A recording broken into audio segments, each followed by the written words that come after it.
चंद्रशेखर को अखिलेश की ओर से मिल गया संदेश, चंद्रशेखर ने भी कार्यकर्ताओं को दे दिया आदेश।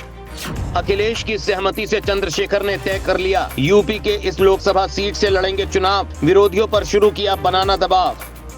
2024 से पहले अखिलेश ने 2023 में चंद्रशेखर को दे दिया गिफ्ट, अब पक्का इस सीट से चंद्रशेखर बीजेपी बीएसपी को करेंगे टारगेट।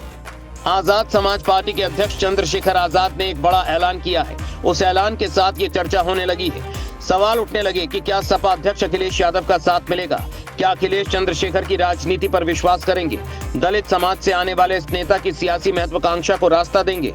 चंद्रशेखर ने जो फैसला लिया है, जिस तरह वो एक्टिव नजर आ रहे हैं, उसे देखकर तो यही लगता है अंदर खाने सपा अध्यक्ष अखिलेश यादव से चंद्रशेखर की बात हो गई है। अखिलेश ने भी शायद मन बना लिया है, दलित समाज के गढ़ से चंद्रशेखर की राजनीति को रफ्तार देने के लिए अखिलेश सीट छोड़ेंगे। चंद्रशेखर की पार्टी आजाद समाज पार्टी ने जिस तरह से मध्य प्रदेश और राजस्थान के विधानसभा में शानदार परफॉर्मेंस किया है, उससे एक बात तो साबित हो चुका है, आजाद समाज पार्टी आने वाले वक्त में जनता के बीच पैठ बनाने में तो कामयाब होगी। देश में आगामी लोकसभा चुनाव को लेकर बीजेपी के खिलाफ इंडिया गठबंधन एकजुट नजर आने लगा है। कई मीडिया रिपोर्ट्स में दावा किया जा रहा है कि यूपी में इस गठबंधन की कमान समाजवादी पार्टी प्रमुख अखिलेश यादव के हाथ में होगी। अखिलेश से चंद्रशेखर के रिश्ते प्रगाढ़ हैं, ये बात किसी से छिपी नहीं है।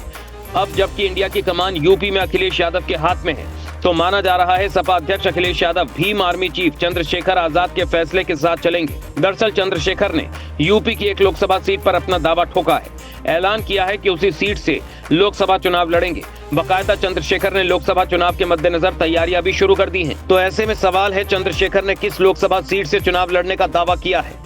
बकौल चंद्रशेखर वो यूपी की नगीना लोकसभा सीट से 2024 में ताल ठोकेंगे। चंद्रशेखर ने इसकी जानकारी खुद दी। चंद्रशेखर ने कहा, हमारे नगीना से चुनाव लड़ना फाइनल है। आजाद समाज पार्टी के लोग ये चाहते हैं। उन्होंने नगीना लोकसभा सीट पर 3 बार अलग अलग लोगों को चुना है।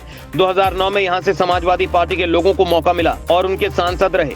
2014 में बीजेपी के सांसद रहे, उनको मौका मिला। 2019 में सपा आरएलडी और बीएसपी के सांसद रहे, उनको मौका मिला।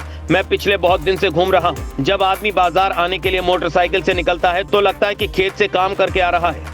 सड़कों का बुरा हाल है, नए कोई कॉलेज नहीं बने हैं और अस्पताल भी नहीं बने हैं। यहाँ कोई नया इंडस्ट्रियल प्लांट भी नहीं बना जिससे नौजवानों को रोजगार मिल जाता। किसानों की समस्या को कभी किसी सत्र में नहीं पूछा गया।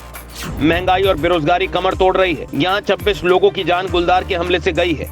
ये मामला सदन में चर्चा में आया था। जिसके परिवार में मौत हुई वो परिवार बेबस और लाचार है, लेकिन कोई अधिकारी नहीं सुन रहा। यहाँ की जनता की ये मांग है कि यहाँ से कोई आवाज राष्ट्रीय स्तर पर लोगों की समस्या को उठाए।